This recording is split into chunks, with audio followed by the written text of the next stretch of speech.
All right, as you say.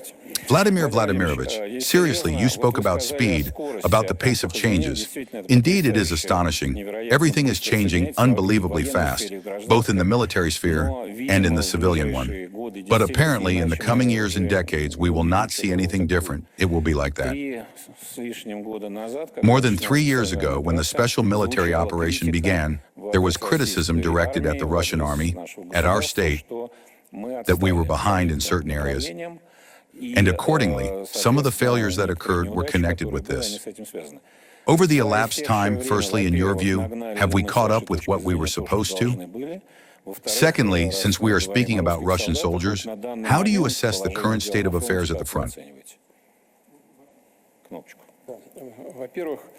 First of all, it's not that we fell behind, but there were indeed some things we simply did not see. It's not that we wanted to do something and didn't have time to finish it. No, it's just that we really did not see some things. That's the first point.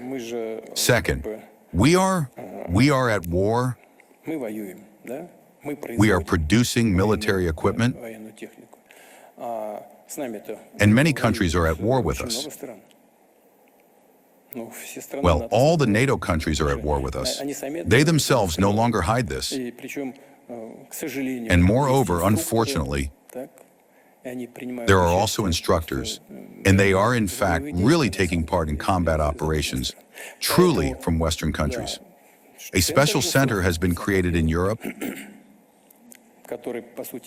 which essentially accompanies everything that the armed forces of Ukraine do.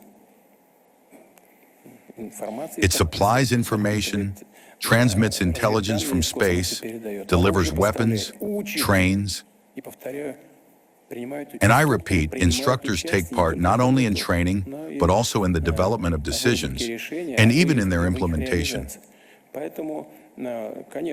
Therefore, of course, the challenge for us is serious.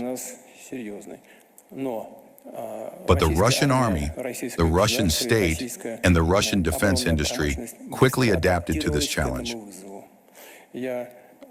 I say this without any exaggeration, and this is not hyperbole, not an exaggeration. You know, this is not boasting. I think that as of today, the Russian army is the most combat-capable army, both in the training of its personnel and in its technical capabilities, in the ability to apply them and modernize them, to supply new models of weapons to the front line, and even in the tactics of conducting combat operations.